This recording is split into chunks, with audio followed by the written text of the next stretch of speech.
Ang atong unang pagbasa, atong ebanghelyo, naghisgot og kaluwasan natong tanan batok sa atong kaaway. Nya kining maong kaaway buntogon sa atong manluluwas nga gipakatao sa mahal nga Birhen Maria, og ang nag-una niya mao si Juan nga magbubunyag. 2,000 years ago nataw kining maong manluluwas og mibuntog sa atong kaaway nga magdala kanato ngadto sa landong sa kamatayon. Kumusta naman ron? Naa pa mo'y kaaway o wa na?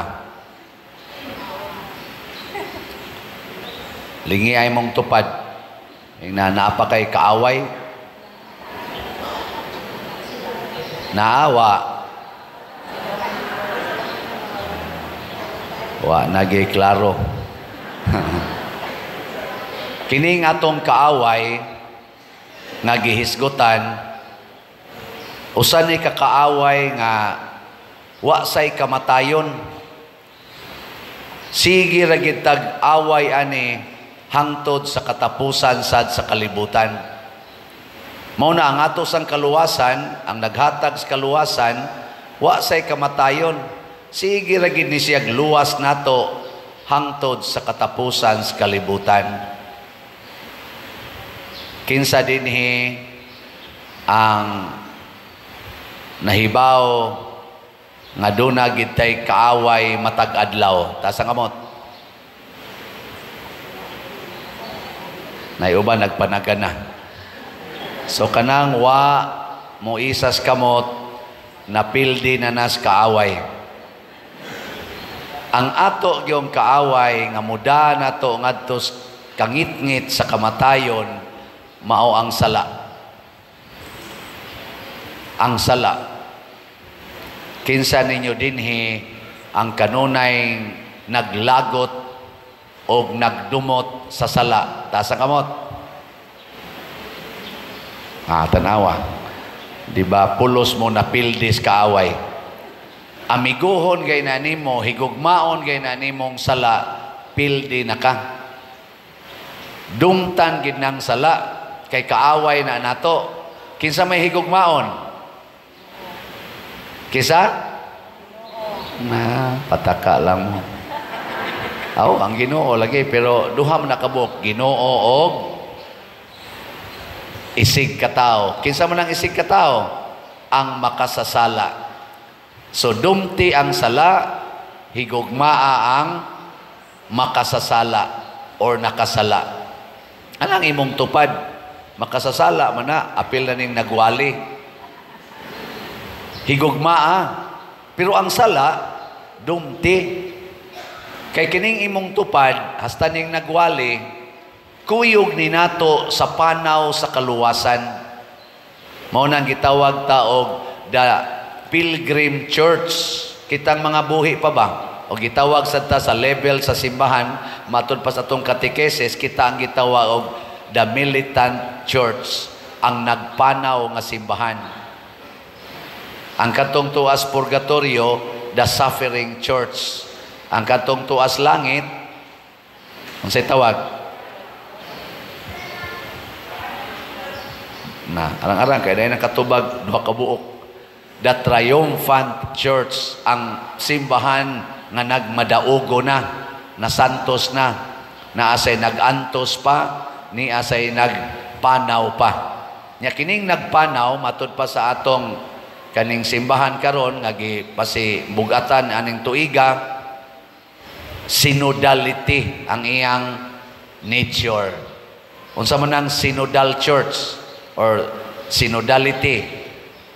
Nagkuyog sa pagpanaw ang tanang membro, maayo og dautan. Kay matod pa ni Kristo ang gingharian sa Dios dinis kalibutan, murag uma nga nagdungan pagtubo ang sagbot ug ang trigo. Mura sa kunutag baling nga naa nagtipon o kakuha ang maayo o daotang isda. Tipon tatanan. Muna, kuyog itang tanan. Muna, mga sugo sad ni Hesus, pag-anhin niya sa kalibutan, sukwahi kayos na andan ni atong panahona. Kaya mga piniling katawhan sa Dios, katong mga Israelita, hangtod gani karon, mga Hudiyo, kusog kay silang mo reject. Kanang mga prostitutes, kanang mga tax collectors, kanang mga public sinners, apil na ng mga masakiton, samaan gisangla. Di na nila pasudlon dinhi sa kanang ilang worship, sa sinagoga, sa templo, di na kasud. Adto ra ginaslayo. Nya kinsa sadtong mga leaders or mga membro nga makasod sa worship, nya muhikap aning prostitute, muhikap aning sanlahon, labi na gyud makig-istorya-istorya, makigkuyog-kuyog sa mga makasasala, i-reject na pud na nila. Pero pag-abot ni Hesus, nakig-inom siya sa mga palahubog, nakigsaw siya pangaon sa mga tax collectors, kuyog siya sa mga prostitutes, hikap siya sa mga sanlahon, iyang gipang-ayo ang mga sanlahon. Ay man kung tutukan. Nga naman, kay ang tinuod nga kaaway, wa diha sa imong isig kataw, ang tinuod nga kaaway mao ang sala. Gilingya imong tupad, yung nasugod karon, kuyog na ta. Sige, sugod karon, kuyog na ta. Pasabot, kuyog na ta sa panaw sa kaluwasan. Monang kaning Pasko, nani kanta ka na bitang wordings nga a ray of hope. Sa tanang, kuha na mga choir? Sa tunang kantaha, a ray of hope. Sa ito'y sumpay na. Nagita ng Christian hope. Napagitay panultihon. While there is life, there is hope. Pasabot, bisag unsa kang ilad sa tao, nauna ginay puruhan, maluwas. Mausa na ang Ginoo, di gyud mo surrender na to. Bisag unsa ta ka makasasala, iya gitang sigihan, hatag o kahigayunan, hangtod Diyos katapusang utong sa atong ginhawa, iyag yung i-offer ang iyang kaluwasan kay gihigugma ta niya. Ang iya ra yung kontra, ang sala. Ang sala. Naroy kontrobersiya kayo, nasa atong lungsuranon, gipost, naamo sa nas Facebook, ang declaration sa atong Santo Papa, nga blessingan na ang mga irregular nga mga relationships. Sama anang pulos laki, same-sex or pulos babay nga nagtipon, blessingan. Apil na nang nagpuyo-puyo, blessingan. Kanang mga divorcee nga nagtipon, blessingan. Sugot mo na, dili. Perting kubuta na karon. Daghan kayong nireklamo. Daghan sang nakauyon, daghan sang nipakpak, yes.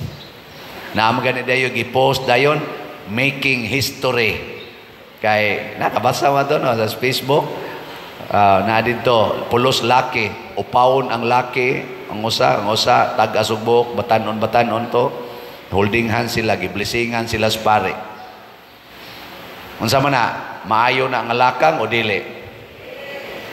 Maayo, dili di ay. Tingali o panahon pang Kristo, inyo nasanggilansang si Kristo sa krus. Nga naman, unsa man ang blessing? Ang blessing, dili sakrament. Ang blessing, sakramental. Ang sakramental, dili makapapas sa sala. Support ra na siya sa sakrament. Ikaduhang meaning sa blessing, expression of mercy. Kanabang pagpadayag nga gikaluy-an ti ka. Pareho na ng mga apuhan inyo mang paaminon ang inyong mga apo na ibuangon na sa ibuutan. Oh, bless me Lord. Oh, bless you. God bless you. Mga bata din mo dool na kung na may mga buangon ana na sa mga buutan. God bless, God bless, God bless. Ekspresyon sa kaluoy. So duha ang meaning sa blessing. Ekspresyon sa pag-support sa sakrament aron mo balaan o ekspresyon sa kaluoy aron na mabati nimo nga gikaluy-an ka sa atong Dios. Ana ha? Muna ang blessing. Ang sakramento dili ihatag sa same-sex union, sa mga nagpuyo-puyo, sa mga divorcee nga wala pa gyoy ma-settled ang ilang kinabuhi, o sa nagkabit-kabit. Dili ihatag ang sakramentos kasal. Ang sakramentos kasal mao'y makapapas og sala nga sexual. Pero ang blessing dili makapapas. Nya nganong blessingan man sa simbahan pagpakita nga kuyog tas panaw. Para ko dinhi blessingan mo ana, niya may mga buangon dinhi, niya may nagkabit-kabit dinhi. Niya may nagtipon-tipon dinhi pulos babae, pulos laki. Atong blessingan tanan. Hasta pagkalawat, dili man maigos kilat katong nagkabit-kabit, niya mo dawat o kuan, makakaon man tanan. Ana?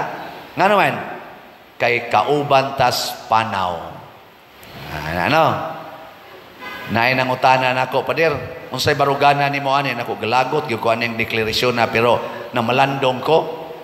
Pagpamalandong nako, nakahuna-huna ko sa usa nako kakaila nga dunay 4 ka anak. 2 ka lalaki o 2 ka babae.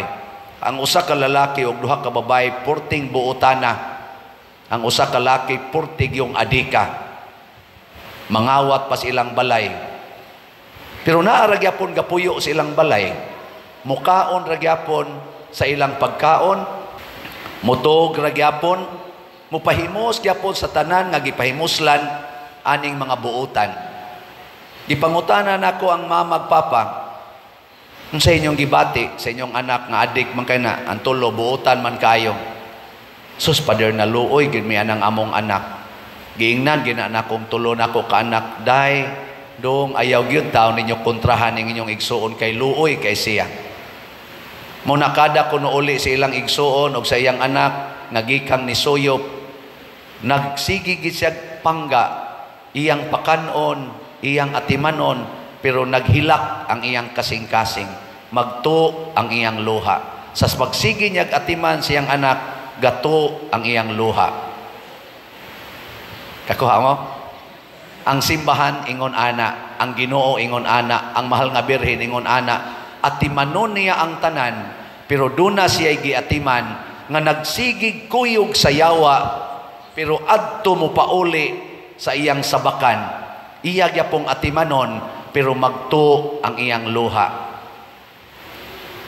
Kinsa ninyo dinhing mga ginikanan nga mosalikway sa inyong anak nga buangon, wa gyud. No. Mao na ang atong simbahan, di mosalikway sa mga buangon, pero magto ang luha, ang kasing-kasing sa simbahan, maghilak nga magsigig atiman ninyong mga gahig ulo.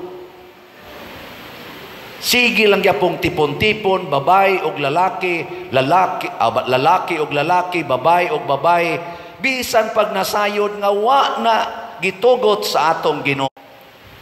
Giatiman mo apan gahilak ang atong Ginoo. Gahilak ang mahal nga birhen. Gasigi tagpahimos sa kagrasyas Ginoo, apan nagsigig kabit-kabit. Di lang gyapon kabias kabit, pero siging pangayo grasyas Ginoo. Muhatag lang gyapon ang Ginoo, pero naghilak kay ang grasyas Ginoo gigamit sa pagpakasala. Da, hilom lagi mo. Sige, lingian na imong tupad. Ang di mo lingi, mga buangon. Sige, ingna. Sugod karon, di na nato pahilakon ang Ginoo. Sugod karon, din anato samaran ang simbahan. Sugod karon, magbinuotan na ta. Dili mausab ang gugma sa Ginoo para natong mga buangon, para natong mga makasasala. Blessingan gyapon ta niya, pero kay di man na makapapas og sala, dawato nato ang sakramento og ipahaom nato ang atong kinabuhi aron mudawat sa sakramento. Biyaan ang sala, kay di pwedeng mudawat og sakramento nga maglunang sa sala. Mao na inig pakasal, kumpisal o sa kuha sa mga requirements aron malimpyo ka. Pero dili gani ka magpakasal, magpa-blessing ra ka, buangon ka. O kanang imong kabuang moabot rang panahon nga matod pa sa Ginoo, matod pa ni Kristo, lainon ang sagbot sa mga trigo. Ang sagbot banganon og itambog sa kalayo, samtang ang trigo tigomon sa kamalig. Moabot rang panahon nga guruyon ang baling ngadto sa daplin og hagpaton ang mga isda. Ang mga nindot nga isda isulod sa sudlanan, samtang ibalibag ang mga daotang isda. Kita sad kuyog tas panaw padulong sa kaluwasan, pero matag usa nato moatubang og hukom. Ikaw nga nagsigig daan ang sala, tuay butangana nimo ang kalayo nga way katapusan. Ikaw nga nagdumot sa sala, nya siging higugmas makasasala, bisag naghilak na ka, tuay butanganan ang kalipay nga way katapusan.